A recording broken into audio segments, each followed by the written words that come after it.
Ondulatório é, sem dúvida nenhuma, um dos conteúdos mais importantes para a física do Enem. Todos os anos, de 2 a 3 questões estão na prova.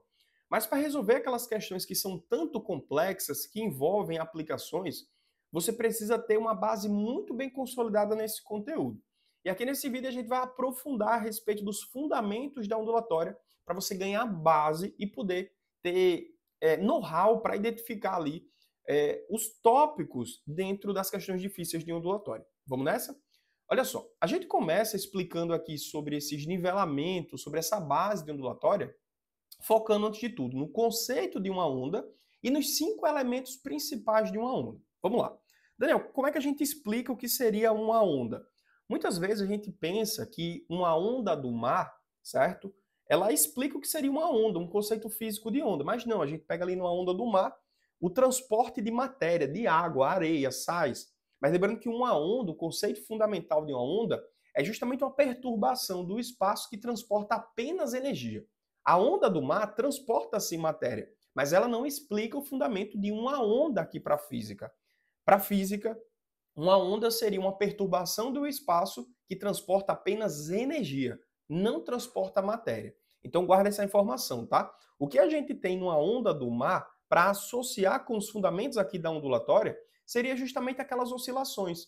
Então imagina uma boia, certo? Ali dentro do oceano, e essa boia oscilando de cima para baixo, fazendo esse movimento periódico. Ali é um movimento oscilatório. Ali tem uma energia sendo transportada, oscilando naquele espaço. Mas a matéria sendo transportada, ela não será. Então a boia que está fazendo esse movimento de cima para baixo não está sendo transportada. Aquilo ali é o tópico que você precisa guardar a respeito do que seria uma onda. Seria uma oscilação periódica que não transporta matéria, transporta apenas energia, beleza? Esse conceito é importante para a gente aprofundar em possíveis questões que exploram esse tópico, certo? Daniel, qual seria o outro ponto que a gente vai ter, vai conseguir gerar fundamento aqui, vai gerar base? É dominar os 5 elementos de uma onda. E a gente começa falando sobre período, certo? Período eu quero que você guarde na tua cabeça que é aquela grandeza relacionada a tempo. É o tempo necessário para completar uma oscilação. Então volta para aquele pensamento da ondinha do mar que está com uma boia, né, lá no alto mar, e essa boia ela está subindo e descendo. O tempo que ela leva para subir e descer, sair de uma posição e voltar para aquela posição, é justamente o período. O tempo necessário para completar uma oscilação. Muitas das vezes os alunos, quando vão explicar o que seria um período, eles ficam gerando um certo encadeamento com o conceito de frequência. Eles até falam, período é o inverso da frequência, e a frequência é o inverso do período, e acabam não explicando a teoria. Então guarda aí, período é o tempo necessário para completar uma oscilação.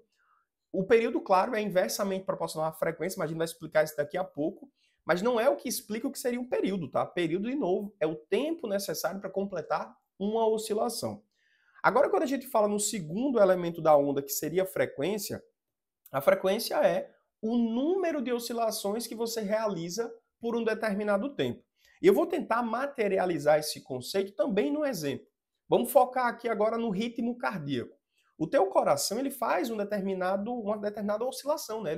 Ele bate, contrai, dilata, contrai diversas vezes por minuto. Para medir a frequência cardíaca, sei lá, se eu olhar a minha frequência cardíaca agora, deve estar em torno dos 60, 70 batimentos por minuto. Olha só, meu coração ele oscila, ele bate ali 70 vezes por minuto. Isso é uma frequência. A gente inclusive intitula isso como sendo uma frequência cardíaca, né? Então a frequência cardíaca é a melhor maneira de você explicar o que seria a frequência para a física. Frequência é o número de oscilações por intervalo de tempo. Agora vamos começar a associar esses dois conceitos que você tem guardado aí na tua cabeça. O conceito de período e de frequência e como eles estão relacionados. Imagina que eu tenho aqui a minha expressão que resume o que seria a frequência, que é o número de oscilações por intervalo de tempo, e agora eu não vou calcular qualquer oscilação. Eu vou calcular justamente para uma oscilação. Então vamos lá, Daniel. Se eu tenho apenas uma oscilação, quanto tempo eu levo para completar essa uma oscilação? O tempo de uma oscilação, ou seja, o período. Então, por esse motivo, a gente fala que frequência é inversamente proporcional ao período. Mas lembrando, Isso aqui é um caso específico, é o caso para uma oscilação. Não vai generalizar pensando que frequência é, por teoria, o inverso do período. E o período é, por teoria, o inverso da frequência. Aqui é um caso específico, tá? Então, resumindo, ó, período é o tempo necessário para você completar uma oscilação e a frequência é o número de oscilações que você realiza por intervalo de tempo. Beleza? Show de bola. Agora, Daniel, fala aqui uma coisa. Como é que eu vou identificar período aqui num gráfico? É sempre interessante você dar um foco muito maior quando a gente tem um gráfico de ondulatória, tá? Uma onda, para o eixo X. Cara, olha se no eixo X você tem tempo. Se você tem tempo no eixo X, ó, esse gráfico vai te mostrar o período de uma maneira bem simples. Como? Com uma oscilação completa. Perceba que eu estou pontuando aqui, ó, uma oscilação. Eu tenho um fuso positivo, um fuso negativo e a completude desse tempo é justamente o período. Então, eu consigo identificar num gráfico o tempo de uma oscilação, o período, num gráfico que tem no eixo X tempo, tá? Toma muito cuidado, porque esse outro gráfico aqui pode aparecer, ó, um gráfico que mostra no eixo X comprimento. Imagina, eu consigo encontrar o período num gráfico de comprimento de forma direta, não. Você precisa tomar cuidado. Se o gráfico tiver no eixo X tempo, aí sim, em uma oscilação, você consegue encontrar esse período, beleza? Show de bola. Agora vamos passar aqui para a terceira grandeza, né? O terceiro ponto de fundamento da ondulatória, que seria a amplitude. A amplitude, ela denuncia o quanto de energia uma onda pode carregar. E geralmente a gente encontra nas questões de física algo relacionado com a amplitude, certo? Vertical desse gráfico. Por exemplo, olha só. Quando eu tenho essa distanciazinha aqui, que é do meio da onda até o pico, ou do meio da onda até o vale, lembrando que o nome dessa região é pico, tá? E o nome dessa região aqui é vale, tá gerando essa nomenclatura, essa base. Então, essa distância vertical do meio da onda até o pico, ou do meio da onda até o vale, a gente chama de amplitude. É por essa distanciazinha, por essa medidazinha que a gente consegue comparativamente visualizar qual onda consegue transportar mais energia comparada à outra, certo? Então lembra, amplitude é essa distância medida, olha só, do meio da onda até o pico, do meio da onda até o vale, beleza? Inclusive algumas questões, né, até falam um período, ou seja, uma oscilação completa, transporta ali o equivalente a 4 amplitudes. Como assim, Daniel? Olha só, a onda precisa subir uma amplitude, ela precisa descer mais uma amplitude, do meio até o vale mais uma amplitude, do vale até o meio mais uma amplitude. Então, para a gente completar aqui, ó, 4 amplitudes em um gráfico que mostra tempo no eixo X, eu tenho um período, certo? Então, amplitude é justamente essa medida, tá? Que a gente consegue denunciar num gráfico, tranquilo? Então, amplitude está relacionado à energia, beleza? Olhando agora para o quarto elemento aqui da ondulatória, a gente fala sobre comprimento de uma onda. O que é que seria esse comprimento de uma onda, né? Seria justamente aquela distância percorrida numa oscilação completa. Enquanto período relaciona justamente ali tempo, comprimento de onda relaciona comprimento. Aí eu até trago um outro gráfico aqui complementar, né? Num gráfico que tem no eixo X, olha só, uma medida dada em metros, perceba que com uma oscilação completa, você tem um comprimento de onda. Num gráfico que você tem no eixo X, tempo, essa oscilação completa, ela mostra o período, o tempo necessário para completar uma oscilação. E um ponto importante para a gente até juntar esses conceitos aqui nesse gráfico é quando a gente tem uma condição ideal para uma condição real. Perceba que numa condição ideal nós teríamos uma situação na qual a energia ela não vai se perder nessa onda. A gente sabe que numa condição real, à medida que a onda está se propagando, ela vai perdendo energia, ela vai dissipando essa energia, certo? Então a gente percebe que à medida que o tempo vai passando, numa condição real, numa vida real, perceba que a medida da amplitude, ó, ela tende a diminuir. Olha o tamanho dessa amplitudezinha aqui, para cá, para cá e para cá. Olha só, percebeu que a amplitude foi diminuindo? Então ela está denunciando que a onda está perdendo energia, muito provavelmente para o meio, né? O meio está consumindo aquela energia da onda, e à medida que o tempo vai passando, você percebe ali essa onda perdendo amplitude. Numa condição ideal, numa condição na qual eu não tenho dissipação de energia, as amplitudes precisam ser sempre de mesmo valor. Beleza? Show de bola.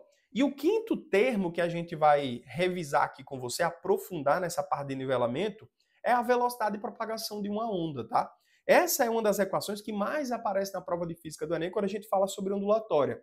E olha só, quando a gente fala sobre velocidade de propagação de uma onda, eu estou falando da rapidez com que ela se desloca. E velocidade para cinemática, velocidade para ondulatória é a mesma coisa. É calculado com ΔS pelo ΔT. Agora, Daniel, qual foi a grandeza que a gente relacionou aqui hoje a respeito de comprimento, distância, comprimento de onda? E quando eu uso um comprimento específico de onda, eu estou relacionando o tempo necessário para essa oscilação acontecer, ou seja, o nosso período. E como a gente já falou hoje que período é inversamente proporcional à frequência, a gente chega nessa expressão, tá?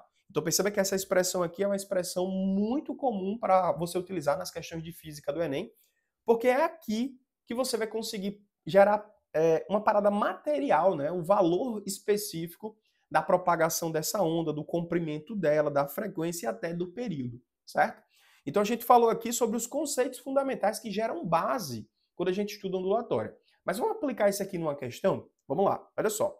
O gráfico a seguir apresenta uma onda que se propaga com velocidade constante de 200 metros por segundo. Beleza. Aí ele mostra um gráfico para a gente e o primeiro ponto que eu vou ressaltar aqui com você é olhar para o eixo X. Daniel, no eixo X eu tenho comprimento ou tempo? Comprimento. Então, uma oscilação completa, olha só, isso aqui é um fuso positivo e um fuso negativo, uma oscilação, 4 amplitudes, né? Vai me mostrar justamente o meu comprimento de onda. Ah, Daniel, eu pensava que isso aí era o período. Não, o período você só vai encontrar quando você tem no eixo X tempo. Aqui não, aqui você encontrou realmente um comprimento de onda, tá? Isso aqui é o seu lambda, tá? O comprimento da onda. Show de bola. Pergunta da questão. A amplitude, o comprimento de onda e a frequência da onda são respectivamente o quê? Primeira coisa, vamos olhar aqui para a amplitude, que foi a primeira pergunta da questão. A amplitude é justamente aquela medida que a gente consegue metrificar a energia da onda. Lembrando que a gente mede do ponto médio até o pico ou do ponto médio até o vale. Isso aqui também é uma amplitude, certo? Daniel, se ele falou que o valor de duas amplitudes é 2,4, inclusive esse valor foi colocado aqui de propósito para você escorregar nessa casca de banana, é o valor de duas amplitudes. Então, uma amplitude seria 1,2, certo? Perfeito. Quando a gente fala agora de comprimento de onda, quanto é que seria? A gente já encontrou no gráfico, né? O comprimento de onda seria isso aqui, ó. O comprimento de uma oscilação. E no gráfico eu tenho aqui 2 centímetros, tá? Perfeito. E a minha frequência, como é que eu calculo? Perceba que eu não consigo olhar para o gráfico e extrair a informação diretamente da frequência, mas existe uma equação, né? A famosa V lambda F. Lembra que essa expressão ela veio de um lugar, né? De onde, Daniel? Da velocidade de uma onda. Velocidade seria o quê? Distância percorrida pelo tempo. Mas, se eu estou trabalhando com um comprimento de onda específico, o tempo para um comprimento de onda seria o período, né? E eu posso lembrar que a frequência é inversamente proporcional ao meu período e posso chegar nessa expressão. Então é bem interessante que você saiba de onde vem essa expressão para não se tornar basicamente um decorebinha, né? Mas vamos lá. A velocidade de propagação, Daniel, a questão deu 200 metros por segundo. O comprimento de onda a gente encontrou também ali que foi de 2 centímetros. Cuidado para não confundir, ó. Aqui está em metros por segundo e essa unidade aqui está centímetro, tá? Então o valor do comprimento de onda é de 2 vezes 10 a menos 2, 2 centi, certo? Centímetros. E a frequência eu vou encontrar. O que é que eu vou fazer? Eu vou cortar esse 2 com esse 2, aqui vai ficar 100, ó. E aqui vai ficar 10 a menos 2. Vou fazer o seguinte, vou jogar esse 10 a menos 2 lá para o outro lado, de forma que fique 100 vezes 10 a 2 igual ao valor da frequência. Perceba que todas as respostas ó, estão mostrando K. Lembra que o K é um múltiplo que relaciona o 10 a terceiro, 1000. Então perceba que aqui nós temos 10 vezes 10 a terceira, ou seja, 10.000 Hz. E lembrando que a unidade da frequência é Hz, justamente denunciando o número de oscilações por segundo, certo? Então a resposta da nossa questão seria 10.000 Hz ou 10 kHz, beleza? Resposta aí, alternativa da letra D, beleza? Tendo feito essa primeira parte desse nosso nivelamento, você aprendeu a interpretar os elementos de uma onda. A partir de agora, você não vai ficar por aí voando ao perguntarem para você a respeito de período, frequência, amplitude, comprimento de uma onda, velocidade. Você sabe agora identificar o que a questão está perguntando. Agora vamos passar para a segunda parte do nosso nivelamento, em que a gente vai conseguir interpretar agora os elementos de uma onda. Vai conseguir distinguir com clareza o que seria uma onda eletromagnética para uma onda mecânica, por exemplo. E nessa primeira parte, eu gosto muito de organizar na cabeça do aluno esses dois tópicos, tá? Essas duas zonas. A primeira zona é a zona das ondas eletromagnéticas. A segunda zona é a parte das ondas mecânicas. E eu gosto que você lembre que uma onda eletromagnética tem como um exemplo maior a luz. A luz é o exemplo mais clássico quando a gente fala de uma onda eletromagnética. Quando eu falo de uma onda mecânica, eu gosto que você guarde como exemplo principal o som. Então, guarda na tua cabeça, onda eletromagnética, luz, onda mecânica, som. Isso vai facilitar muito o nosso entendimento dessa base. Vamos nessa? E a gente começa aqui falando dessa parte 2 sobre as ondas eletromagnéticas, sobre o exemplo principal, a luz. Mas vamos lá, Daniel, o que seria, antes de tudo, uma onda eletromagnética? Quando a gente fala sobre uma onda eletromagnética, eu estou falando de um campo elétrico e um campo magnético que estão oscilando no espaço de maneira perpendicular um em relação ao outro. Daniel, eu preciso saber aprofundado isso? Não, você precisa saber, antes de tudo, o que é uma onda eletromagnética. E, de novo, é um campo elétrico e um campo magnético perpendiculares se propagando no espaço. Show de bola. Então, eu vou guardar aqui, ó, são vibrações ordenadas formadas pela junção de um campo elétrico e um magnético. Beleza? Show de bola. É interessante demais que você lembre onde eu vou alcançar velocidades maiores de uma luz, onde eu vou alcançar velocidades mais baixas de uma luz. E a velocidade vai depender do meio, tá? Vamos guardar essa informação também. Agora é uma aplicação da parte passada, né? A gente viu que velocidade é a rapidez com que essa onda se propaga, mas guarda aí. A velocidade vai mudar dependendo do meio em que você estiver se propagando.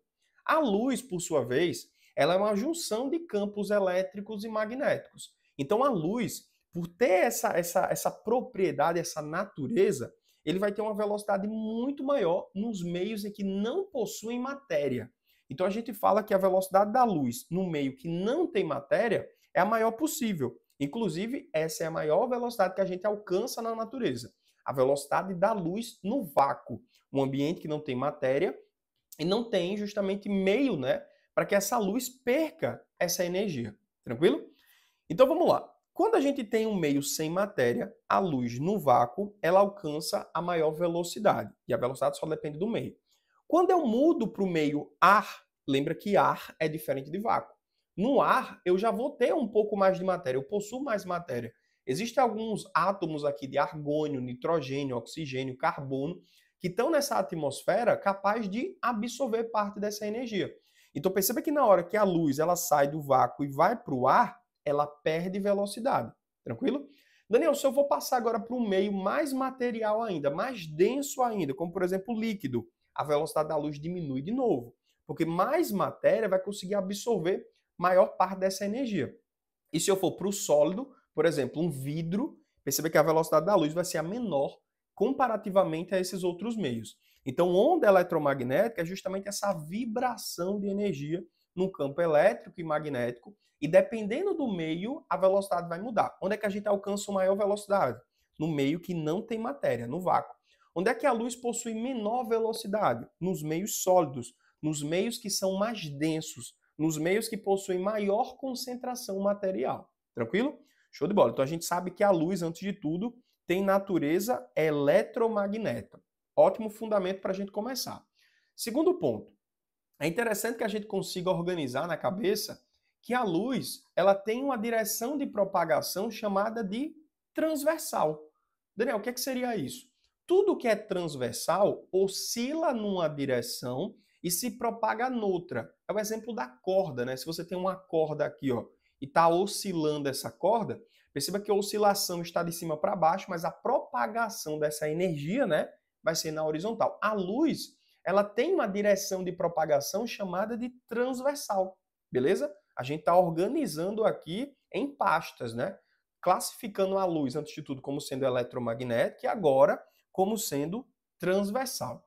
E para a gente fechar a parte de luz, né? A gente tem que lembrar também que a luz, olha só, ela tem uma dimensão tridimensional. E quando eu falo de dimensão tridimensional, eu estou falando que a luz consegue se propagar para todas as direções simultaneamente. Então é como se fosse uma bolha, tá? Uma bolha de luz. Então a luz se propaga para cima, para baixo, para a direita, para dentro, para fora, para todas as direções simultaneamente.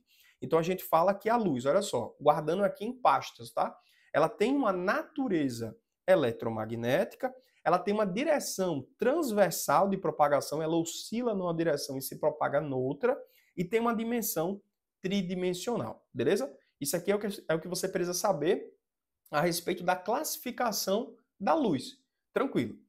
Agora vamos lá. Existem diferentes tipos de luzes. Antes de tudo, é importante que você lembre disso, tá? Existem diferentes tipos de luzes. E, sendo bem sincero, no intervalo aqui, que a gente chama de espectro, nesse intervalo aqui, ó, nesse espectro eletromagnético, você só vê uma fração muito pequena. É uma janela muito pequenininha que você consegue enxergar. Inclusive, existem alguns animais, né, que eles têm uma sensibilidade um pouco maior ao espectro eletromagnético. Existem animais que conseguem visualizar em uma fração do infravermelho.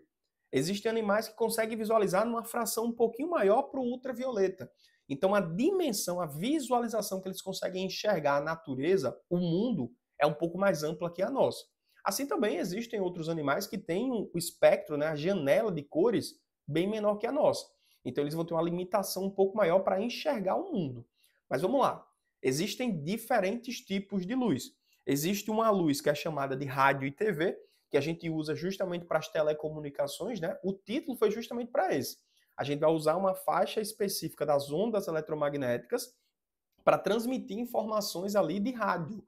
Então tem as torres que transmitem FM, torre que transmite AM, inclusive uma fração pequena desse espectro, né?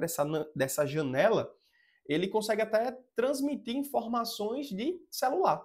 Aí a gente chega em uma faixa de luz, né, um pouquinho mais energética, que tem uma frequência um pouco maior, que seria as ondas de micro-ondas. O título é justamente para aquele, né, para o dispositivo micro-ondas, que ele opera nessa faixa de micro-ondas. Faixas específicas de mais energia de telefone, por exemplo, 5G, elas começam ali a dialogar com faixas do rádio e TV e das micro-ondas, certo? Passando um pouquinho mais para a direita, aumentando um pouquinho a energia que essa onda transporta, aumentando consecutivamente ali a frequência, nós temos as ondas de infravermelho. Inclusive, essa onda de infravermelho é bem importante que você guarde essa informação, tá? Que é a faixa de cor, a faixa de luz que os seres vivos emitem. Por exemplo, eu, você, nós emitimos uma luz, só que essa luz a gente não consegue enxergar. E ela está na faixa do infravermelho. É importante a gente lembrar, tá? Que na época da pandemia, a forma como a gente media a temperatura dos indivíduos era a partir de um dispositivo que media a temperatura chamado de pirômetro óptico. Era um termômetro que era capaz de medir a temperatura sem contato. Você aplicava ali uma pistolinha, né, um dispositivo que vai medir a radiação que o corpo está emitindo, e o indivíduo está medindo infravermelho, eu consigo medir a temperatura dele, certo? Então o infravermelho é basicamente a luz que os corpos que estão acima do 0 Kelvin, certo? Que tem agitação molecular, conseguem emitir, tranquilo? Inclusive o infravermelho, né, é muito comum nas questões do Enem, justamente quando a gente fala da faixa específica da propagação de calor por irradiação, a forma como o calor se propaga ali por meio de luz. Aí vamos lá, a gente entra aqui na faixa que nós conseguimos enxergar, né? Que é a faixa da luz visível. A gente limita nessas 7 cores, mas de infinitas tonalidades, que seria vermelho, alaranjado, amarelo, verde, azul, anil e violeta. Lembrando que quanto mais para a direita, aumenta-se ali a frequência dessa onda, aumenta-se a energia que essa onda consegue transportar. Passando um pouquinho mais para a direita, chegamos numa faixa que nós não conseguimos enxergar de cor, né, de luz, que seria a luz ultravioleta. A luz ultravioleta foi usada também na pandemia, né, como sendo uma faixa de luz que era antibactericida. Ultravioleta aí é também a faixa de frequência que o Sol emite, que tem a capacidade da gente se bronzear, certo? É tanta energia que chega na nossa pele que a gente consegue aquecer, queimar a gente, uma queimadura superficial. Passando um pouco mais para a direita, chega aqui os raios-x, né? A gente consegue ter um poder de penetração muito grande, a ponto de fazer uma leitura, por exemplo, no nosso tecido ósseo. Quando a gente passa num raio-x de um aeroporto, por exemplo, ele consegue visualizar o que tem dentro ali da nossa mala sem a gente precisar abrir a mala. E o raio gama, nesse caso aqui desse nosso espectro, seria aquele raio, né? Aquela faixa de luz que transporta maior quantidade de energia. A gente tem até outras ali, os raios cósmicos e aí vai. Mas eu quero deixar aqui como parte de nivelamento que existem diversos tipos de luz. Parte delas a gente não consegue, no caso, visualizar. Inclusive, esse é um tópico muito importante para a prova do Enem, né? Todo ano aparece um tipo específico de onda perguntando ali a respeito de aplicações. Vamos lá. Tem uma questãozinha aqui para a gente aplicar, né, para a gente resolver, que seria justamente uma questão que ele mostra, olha só, o espectro eletromagnético e fala uma aplicação. Vamos ler aqui rapidinho essa aplicação. Olha só. A questão fala o seguinte. A indústria de alimentos utiliza radiação, mas especialmente a radiação de raio-x para gerar uma esterilização de seus produtos, possibilitando que eles permaneçam conservados por mais tempo, o que naturalmente eles não permaneceriam. Na figura estão representadas as faixas de comprimento de onda que compreendem a esses tipos. Vamos lá, falar um pouco sobre a aplicação. O Enem adora esse tipo de questão justamente porque tem muita aplicação, né? Caiu no Enem do ano passado o exemplo dos raios-x, que você precisaria utilizar ali para uma imagem quando a gente passa nos aeroportos. Nesse caso do raio-x aí, que foi de esterilização de alimentos, já caiu mais de 3 vezes essa mesma aplicação. Então vale muito a pena você conhecer aqui, ó, o espectro eletromagnético e encontrar uma aplicação específica de cada caso. Nesse caso aqui, a gente falou da esterilização de alimentos. E eu quero deixar aqui como importante a diferença entre esterilizar e contaminar. Geralmente a gente estuda o termo contaminação na parte de radioatividade, né, nas aulas de química.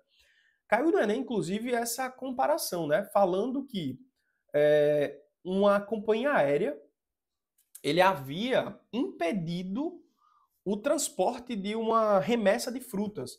Inclusive aqui no Rio Grande do Norte, que é o estado que eu estou gravando esse vídeo, a gente tem uma produção muito grande de melão, certo? Melão. E para a gente levar esse melão para outros continentes, como por exemplo o continente asiático, que consome boa parte do melão aqui do Rio Grande do Norte, a gente precisa ter técnicas que retardem o apodrecimento desse melão, certo? O que é que a gente faz geralmente? Irradia. Olha só, estou falando um termo aqui muito específico, tá? Irradia. Eu vou irradiar esse alimento justamente para atacar esses micro-organismos patógenos que existem nesse alimento, impedindo que ele apodreça nesse trajeto, né? Perceba que boa parte dos alimentos que saem aqui do estado, eles saem de navio. Então, um tempo para chegar na China, por exemplo, vai levar praticamente ali umas 2 ou 3 semanas, pelo menos. Então, a gente precisa ter técnicas, né, que vão aumentar o tempo de vida útil desse alimento. O que é que aconteceu no Enem? Foi um caso muito específico de uma empresa aérea que não quis levar essa remessa de alimento porque tinha o nome alimento irradiado. Lembrando que irradiar um alimento é você expor justamente ele a uma faixa de frequência muito alta, nesse caso por raio-x. Lembrando que isso não significa dizer que esse alimento está contaminado, porque para você contaminar esse alimento, você precisaria entrar em contato com material radioativo, o que não aconteceu no caso da questão do Enem. Então é basicamente lembrar que o material radioativo, ou melhor, um alimento irradiado, ele não está contaminado necessariamente. Beleza? Então contaminação precede o contato ali que você terá. Aí ele fala, né, uma faixa específica, e olha a pergunta aqui da questão. Letra A. A direção e a dimensão das ondas de raio-x. Lembrando que a direção é uma onda transversal. Lembrando que a luz, né, o raio-x é um tipo de luz. E a direção de propagação dela é transversal. Ele oscila numa direção e se propaga na outra. De novo, Daniel, dimensão. Qual é a dimensão das ondas de raio-x? A dimensão de onda de raio-x é tridimensional. ela se propaga para todos os lados ao mesmo tempo. Então a resposta da questão seria essa: direção transversal e dimensão tridimensional, como a gente viu em slides passados. Aí, letra B, ó, qual seria a relação matemática que calcula a velocidade de propagação de uma onda eletromagnética? A gente já viu no primeiro nivelamento, né? A velocidade de propagação a gente calcula com o produto do comprimento de onda vezes a frequência. É assim que a gente calcula. E letra C, olha só. Qual seria o menor e o maior valor, respectivamente, da frequência dessas ondas de raio-x? Aí eu vou trazer para você aqui um aprofundamento, né, nesse nivelamento, que seriam as relações proporcionais.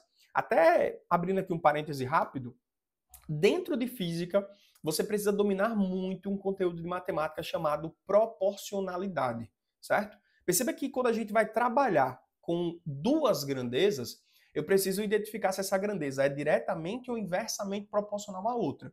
Nesse caso da questão, perceba que a velocidade é constante. A onda está se propagando no ar, a velocidade não muda. Então, se a minha velocidade é constante, eu encontrarei um maior valor de frequência naquele comprimento de onda mais curto, né? Então, olhando aqui para o meu gráfico, o raio-x está aqui, ó, nesse intervalozinho aqui, certo? Se eu tenho comprimentos de onda menor, eu tenho frequências atingidas superiores.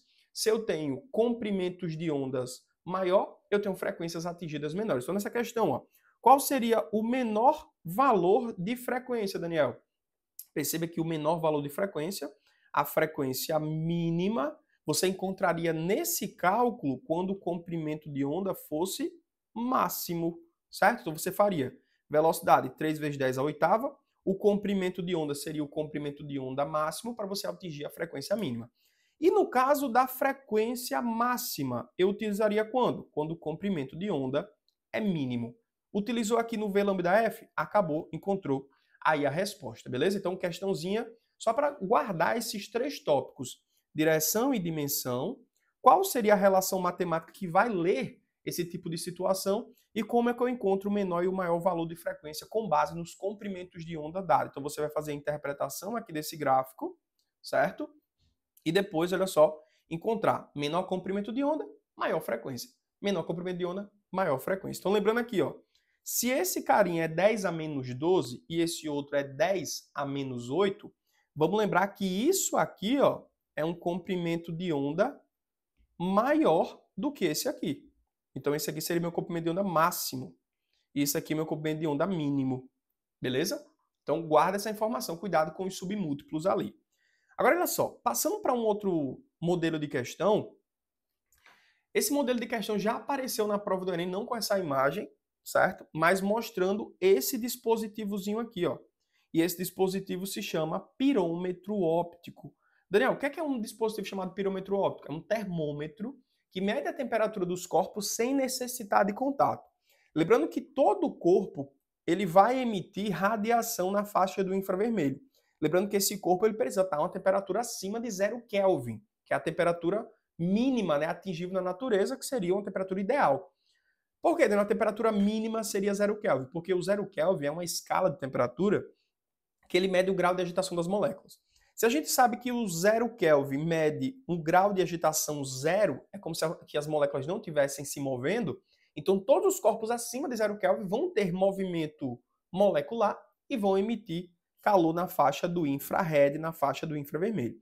Então a forma de medir a temperatura desse indivíduo é a partir da leitura, olha só, do infravermelho. Beleza? Mais uma questão modelo que já apareceu na prova do Enem. Tranquilo? Agora vamos lá. Fazendo um paralelo, a gente estuda sobre os elementos de uma onda mecânica. E a gente já havia falado que, quando eu falo de luz, eu estou falando de onda eletromagnética. Quando eu estou falando de som, eu estou falando de onda mecânica. Assim como a onda eletromagnética era a natureza da luz, a onda mecânica vai ser a natureza do som, certo? Perceba que, diferentemente do caso da luz, onde a onda era transversal, ela oscilava de cima para baixo, se propagava da direita para a esquerda, a direção longitudinal do som é como se fosse uma mola. A luz era como se fosse uma corda, né? Oscilando de cima para baixo e a oscilação iria na horizontal. Aqui numa mola é o contrário. Você vai apertar a mola e comprimir a mola na horizontal e a oscilação também é na horizontal. Então perceba que a direção longitudinal de propagação é aquela na direção de vibração é igual a de oscilação. Percebeu? E por fim, a gente pega aqui uma outra categorização da onda sonora, que é a dimensão tridimensional. A gente sabe que assim como a luz se propaga para todas as direções ao mesmo tempo, o som também se propaga para todas as direções ao mesmo tempo. O som se propaga para cima, para baixo, para a direita, para a esquerda, para dentro, para fora. Então vamos fazer aqui um resumo, né, de comparação. A luz, ela é eletromagnética. O som é mecânico. A luz, ela oscila numa direção, né, transversal. O som oscila numa direção longitudinal. A luz, ela tem uma dimensão de propagação tridimensional, é para todos os lados ao mesmo tempo. O som também é tridimensional. Então, fazendo essa comparação, você tem uma base muito boa para conseguir interpretar as questões. E da mesma forma como existe o espectro eletromagnético, existe o espectro sonoro, tá? A gente não ouve todo o som possível da natureza. A gente escuta uma janela específica que a gente chama aqui de som audível, certo? Perceba que abaixo de 20 Hz eu tenho o famoso infrassom. Acima dos 20 mil Hz você tem os ultrassons. Então perceba a comparação, né? Nós não conseguimos ver todas as cores, as luzes que existem na natureza. A gente vê uma faixa específica, a faixa de luz visível. No som é a mesma coisa, nós não conseguimos ouvir todos os sons da natureza. A gente escuta uma janela específica chamada de som audível. Tranquilo? E olha só, para a gente fechar aqui os nossos nivelamentos a respeito de luz e som, a gente precisa lembrar as qualidades fisiológicas do som. Isso aqui, cara, não cai muito não. Isso aqui despenca na prova do Enem, tá? É importante você conseguir relacionar essas três categorizações aqui a respeito de som. Você precisa entender o que seria altura sonora, timbre sonoro e intensidade sonora. Daniel, a altura diz respeito ao quê? Diz respeito à frequência, tá? Quando eu falo de altura sonora, eu estou falando de um som que tem uma frequência específica. E lembrando que para o som, a gente gosta de falar que o som é agudo ou grave, né? Não é isso? Quando é que eu tenho um som agudo, Daniel? É um som que tem alta frequência, é um som alto. Quando eu tenho um som grave, é um som que tem baixa frequência, é um som baixo. Então, assim como a gente falou que existem cores, frequências diferentes de cores, existem frequências diferentes de sons também. E eu gosto de falar que as notas musicais, elas são como se fossem as cores para a luz. Eu tenho determinadas cores, eu tenho determinadas notas musicais. Dó, ré, mi, fá, sol e assim vai. São as faixas específicas aqui de frequências, né? Então, as notas musicais, elas mostram diferentes tipos de frequências, diferentes tipos de altura, certo? Quando a gente fala sobre timbre, eu estou falando do formato de uma onda. Porque vamos lá. Você pode pegar aqui uma guitarra e tocar a nota dó, pem, e pode pegar um piano e tocar a nota dó. Pam. Perceba que a nota dó do piano e a nota dó da guitarra tem a mesma frequência, tem a mesma altura. Em contrapartida, você ouve de maneira diferente. Entendeu? Como é que notas musicais de mesma frequência eu consigo ouvir, perceber de maneira diferente? Justamente por causa do formato dessa onda. Então a gente consegue distinguir a nota dó do piano da nota dó da guitarra pelo timbre, tá? Pelo formato da onda. E por fim, a gente fala sobre intensidade. O que é que seria intensidade? A intensidade é aquela grandeza que está relacionado com a energia que a onda vai transportar. É a propriedade fisiológica associada à energia sonora emitida, certo? Então, um som alto não é um som que tem alta energia, é um som que tem alta frequência. Agora sim, um som forte é um som que tem elevada intensidade, elevada amplitude. É um som de volume elevado, certo?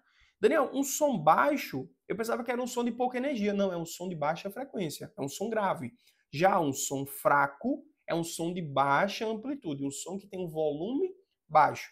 E um ponto aqui importantíssimo para a gente terminar, que já seria até um pouco de aprofundamento, a gente falou que o som, né, é como se fosse uma bolha sonora, certo? Ele vai se propagar para todas as direções ao mesmo tempo.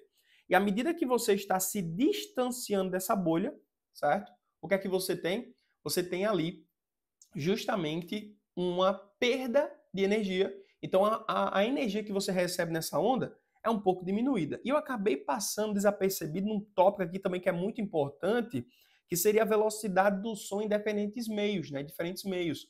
Perceba que o som, por ser uma onda mecânica, ela vai necessitar do meio material para se propagar.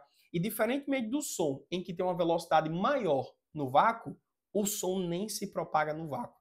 Em contrapartida, nos meios que tem mais concentração de matéria, aí a velocidade do som vai ser mais intensa, beleza? Então isso aqui seria um excelente resumo a respeito dos tópicos aqui de ondulatória, beleza? Com toda certeza, após essa revisão que a gente fez aqui a respeito de ondulatória, você vai estar mais seguro ali a respeito desses nivelamentos, beleza? Não esquece de seguir a gente e curtir esse vídeo para incentivar a gente a produzir mais vídeos de nivelamento assim como esse, beleza? Valeu, galera. Até mais.